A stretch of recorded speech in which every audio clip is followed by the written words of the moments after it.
Hi und herzlich willkommen zu einer neuen und weiteren Folge auf dem Hecht- und Barschkanal. Heute an einem für mich total unbekannten Gewässer, dem Kölpinsee. Ich habe noch nie hier gefischt, deswegen freue ich mich riesig. Es wird bestimmt spannend, auch mal so zu sehen, was hier so abgeht, wie tief es ist, wie klar das Wasser ist und so weiter und so fort. Also für mich total jungfräulich heute. Aber ich habe mir natürlich Unterstützung mitgebracht, und zwar meine guten Freunde Daniel und Toni.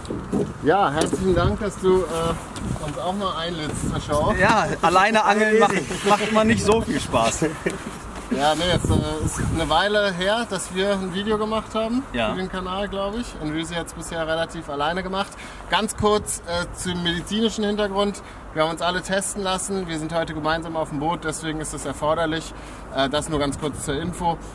Wir fahren jetzt raus, versuchen auf Hecht zu angeln und haben eigentlich nicht so viel Zeit zu verlieren. Los geht's. So ist es.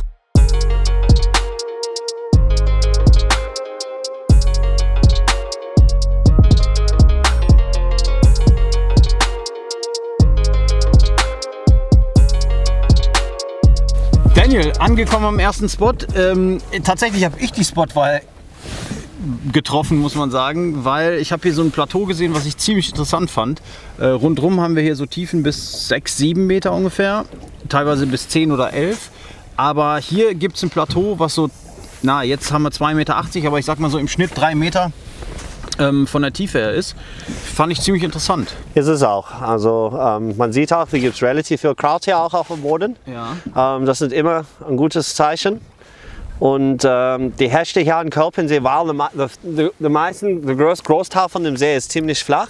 Siehst auch auf der Karte, es gibt nur eigentlich in der Fahrrinne einen tiefen Weg, ansonsten ist alles relativ flach. Ja. Und deswegen, man findet eigentlich die Hechte, wo es ziemlich viel Kraut gibt. Weil ich vermute, es ist ein bisschen wärmer, es ist sehr, sehr dickes Kraut.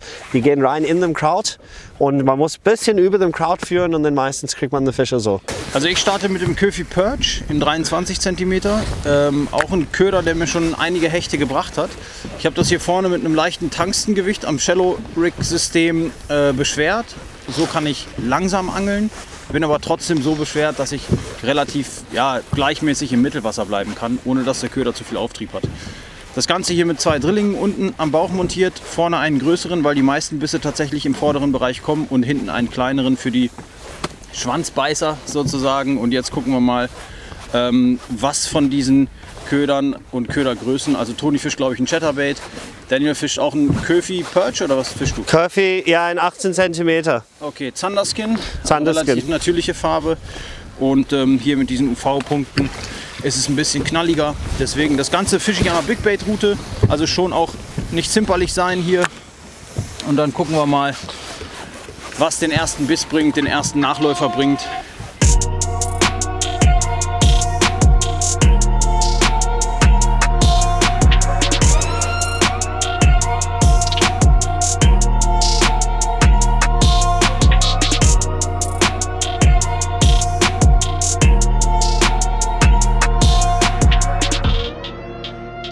Wir haben unser Gast den ersten Spot gegeben. Er dürfte die aussuchen.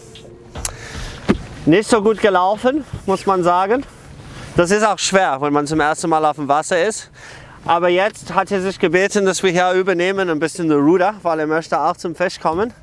Und deswegen würden wir jetzt dann einen richtig guten Spot fahren.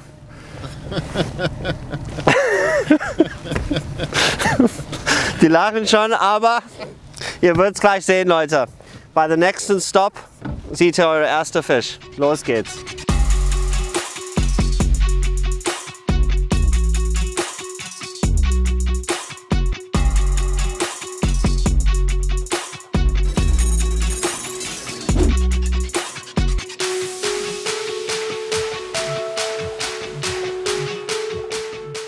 So, erster Nachläufer des Tages. Hat hier ein Hecht direkt am Boot. Leider nicht zugefasst. Aber immerhin, Fische sind da, interessieren sich auch halbwegs für die Köder. Aber ganzwegs würde mich tatsächlich ein bisschen glücklicher machen. Das letzte Mal, wenn wir hier waren, haben wir immer klein geangelt und damit gefangen. Und wir wollten sehen, heute hat man natürlich vielleicht mit auch größeren fängt, aber wahrscheinlich nicht. Ich denke, du hast eine gute Chance mit dem Bleak Shad. Das Leben aller Zeiten. Ja. Jetzt! Warte.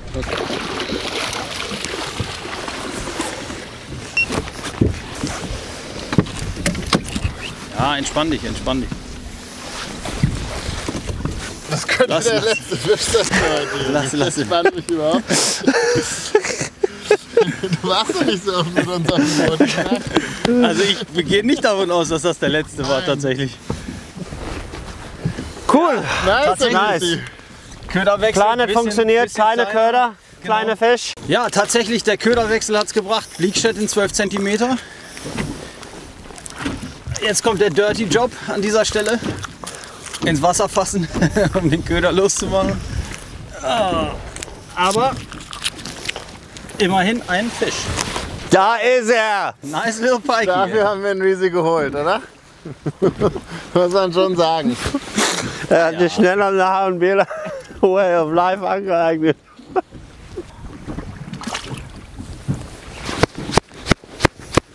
Petschön, easy. Dankeschön.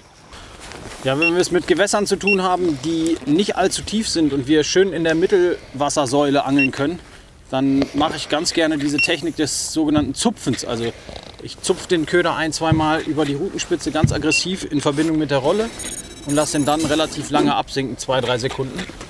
Und das ist eigentlich alles, was man machen muss. Und ich habe schon wirklich sehr häufig, gerade auf diese Technik, ja, erstens gute Stückzahlen, aber zweitens auch wirklich manchmal große Fische fangen können, obwohl die Köder relativ klein sind.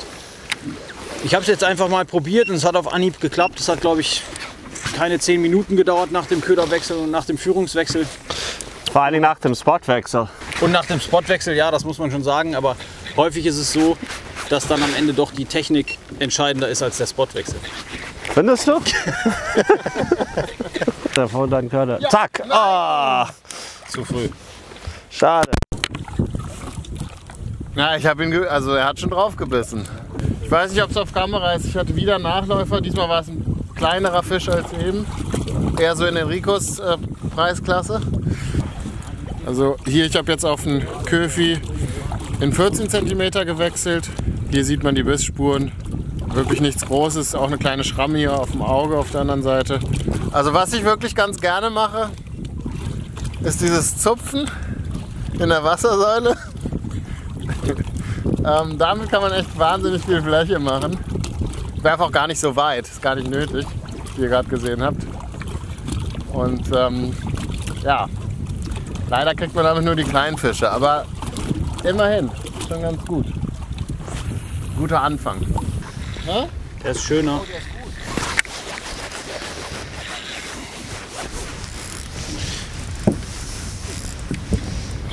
Careful of the rod, careful of the rod. Vorsicht, du bist mit den With the Dings. rod in the...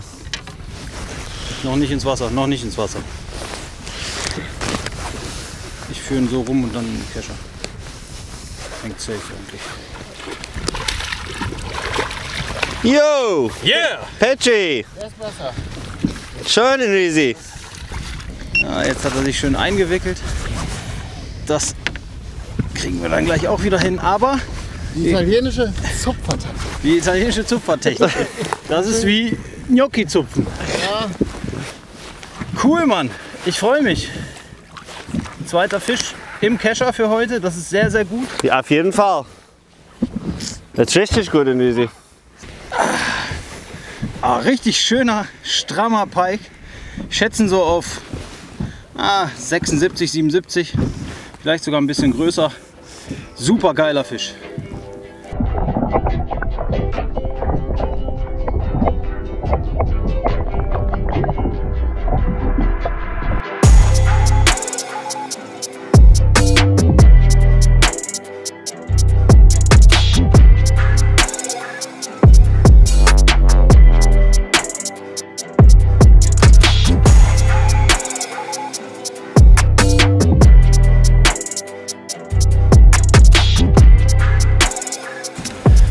So, wir haben jetzt mittags haben auch die Stelle gewechselt. Am Anfang haben wir so gestartet, am linken Seite dem See, ziemlich am Anfang des Sees. Jetzt sind wir komplett über dem See gefahren, zum andere Seite. Jetzt sind wir quasi, wo der Wind rauf drückt. Ich hoffe einfach, heute ist der Wind genau das Gegenteil zu gestern. Gestern haben wir tatsächlich ja ein paar Bisse gehabt. Die Fische waren ein bisschen zögerlich beim Beißen. Sehr oft haben die einfach bis zum Boot nachverfolgt und dann wieder abgehauen. Und ich hoffe jetzt mit dem Wind quasi drauf heute, dass die auch tatsächlich fressen. Jetzt. Fisch.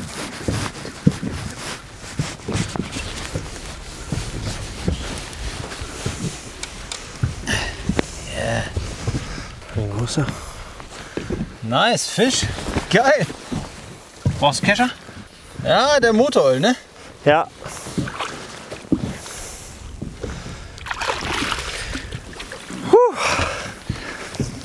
Oh, schön.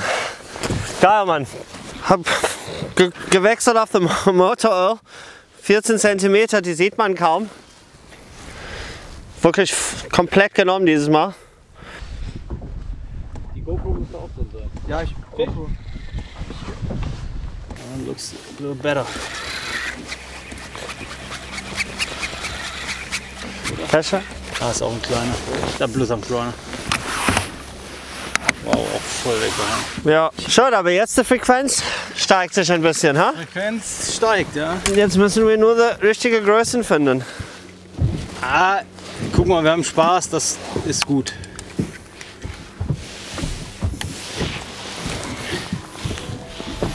Schöner kleiner Pikey. Der geht auch schnell zurück. Schön und easy. Yeah.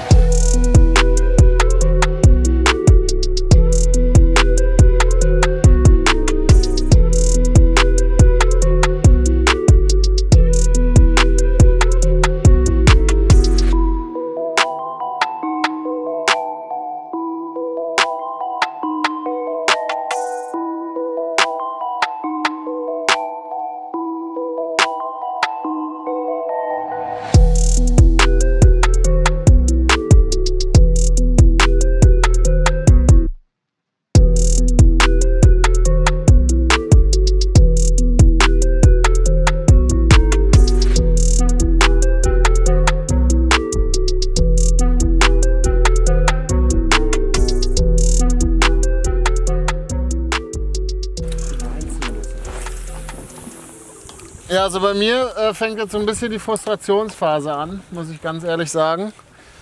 Also solange Enrico gefangen hat, war es okay. Aber spätestens ab da, wo Daniel anfängt zu fangen und bei mir kein einziger Biss mehr kommt, da versuche ich dann schon irgendwie, ja, versuche ich nicht, da fange ich dann an, ja, so ein bisschen mit dem Schicksal zu hadern. Weil da fehlen mir dann noch ein bisschen die Erklärung. Also. Fisch! Es gibt's doch nicht. Nice. Daniel, möchtest du vielleicht was sagen? Na, irgendwann, sage ich mal, wenn man das bisschen raus hat mit der Führung von dem Köder, dann auf einmal klappt es wunderbar. Und ja, sind echt viele Fische für unterwegs, leider viele kleinen, muss man ehrlicherweise sagen. Aber oh, da war ein quick Release. Also es macht schon Spaß. Es ist wirklich, wie Enrico vorhin erklärt hat, mit diesen kurzen Stops. Wir floaten hier einfach über dem Kraut auf 3 Meter ungefähr. Die Fische liegen hier im Kraut und man muss die Köder einfach ein bisschen animieren, um dass die hier so rausschießen aus dem Kraut.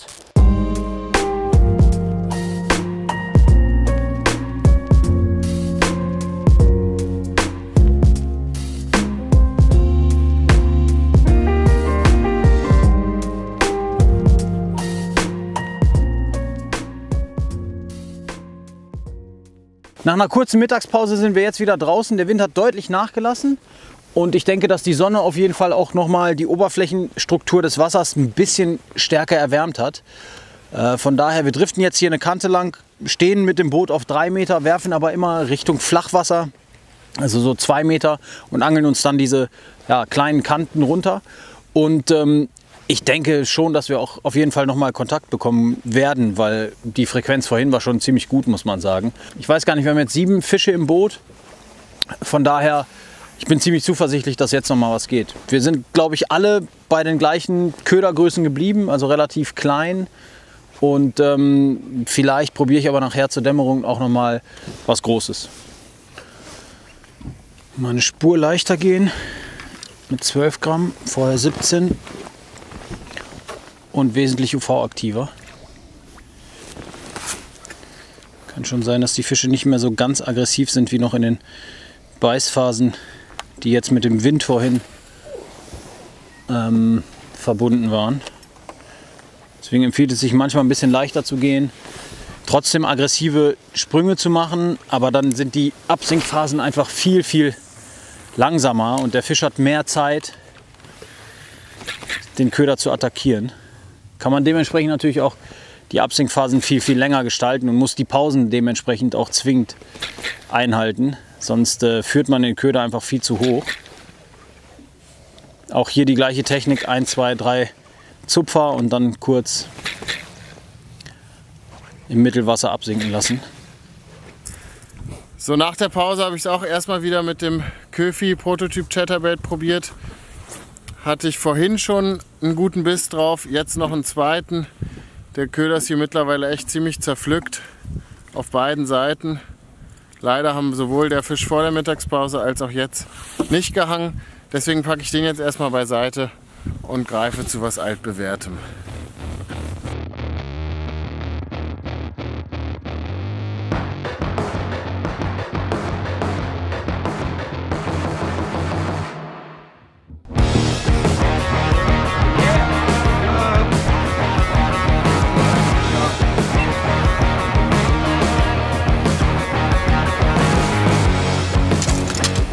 Toni! Erster Wurf mit dem neuen Köder. Echt, ja? Ja, 18. Das ist ganz knapp.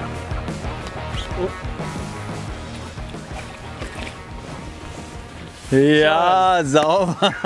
Hey, Mann. Kleiner Fisch, große Bedeutung, kann ich euch sagen. So, kleiner Hecht. Ganz, ganz wichtig für mich nach vielen Fehlbissen. Und ja, auf einen größeren Köder, also auch nicht riesig, aber auf einen 18 cm Shad. Zurück. 18er Köfi, erster Wurf.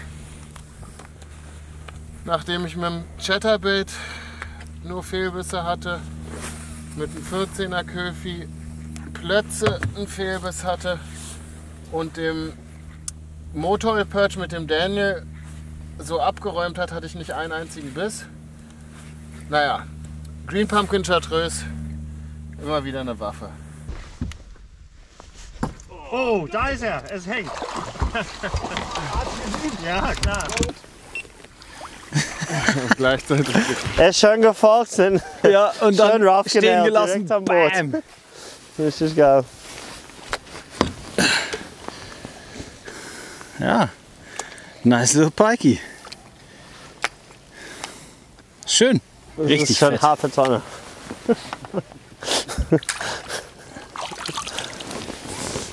Super. Und wie eben angesprochen, dadurch, dass man hier jetzt den mit 12 Gramm richtig lange stehen lassen kann, hat der Hecht den auch wirklich eigentlich in der Stillstandphase hier direkt vom Boot genommen. Hat man auch richtig gesehen. Das war richtig cool. Ja, mal sehen. Ich glaube nicht, dass das der letzte war für heute.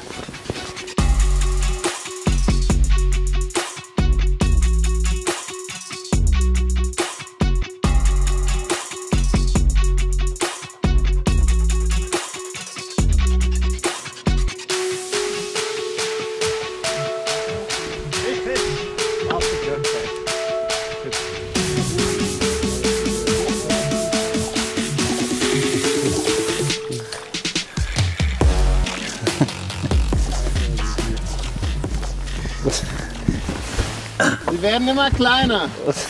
Das ist egal. Das macht trotzdem Spaß, Fische zu fangen. Aber der ist schon wirklich sehr klein, muss man sagen. Müssen Sie an der 4 sehen, oder? Naja, also hier Kannibalismus pur, aber der kleine Kamerad hier hat sich auf jeden Fall diesen Swim ganz schön einverleibt. Ja, auch der geht natürlich sofort zurück. Schneller als ich wollte, aber ins Wasser gehört er. Von daher ist alles gut. Cool. Ich glaube, ich muss neu knoten, weil meine Schnur im Maul vom Hecht war und das ist immer nicht so gut. Weil sollte dann tatsächlich der nächste Fisch darauf beißen und ich den dann verlieren wegen Schnurbruch, das wäre natürlich ärgerlich.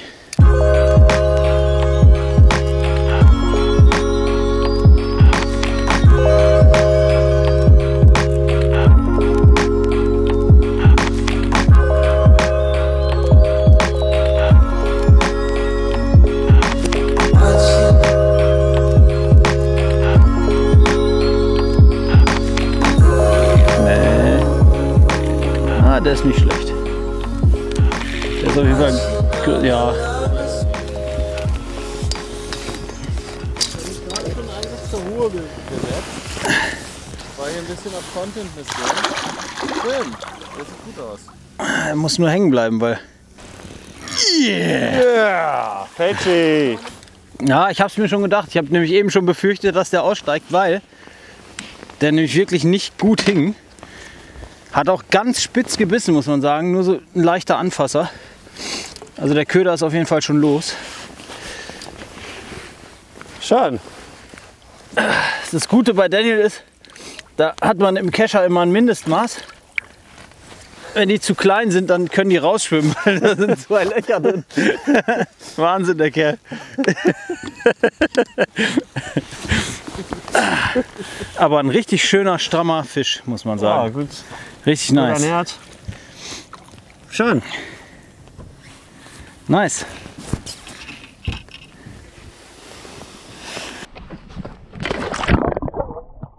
Es war so klar, dass der Fisch die ganze Zeit stillhält, nur beim Releasen dann zappelt. Aber ist nicht schlimm. Er ist da, wo er hingehört. Ich bin sehr, sehr happy. Fischnummer, weiß nicht was. Ist auch egal am Ende. Ist auch egal. Ja. Guter Tag, guter Tag. Und hier nochmal Bleak-Shad. Bleak-Shad hat echt geregelt heute. Ja. Real Roach. 12 cm, bebleibt mit 17 Gramm. Einzelhaken, da braucht man keinen Stinger. Geil. Ja Leute, der Tag geht zu Ende für uns und anglerisch war es doch sehr, sehr gelungen, muss ich sagen. Am Ende waren es 11 Hechte. Ich freue mich, dass wir endlich mal zusammen geschafft haben zu drehen. Was sagt ihr? Nee, ich sage auch, es war extrem schön. Du hast gut performt in Risi, das muss Dankeschön. man sagen. Haben wir natürlich auch ein bisschen gehofft und Gott sei Dank hat es auch passiert. In generell, du siehst, die Müritz-Gewässern sind wirklich extrem schöne Gewässern.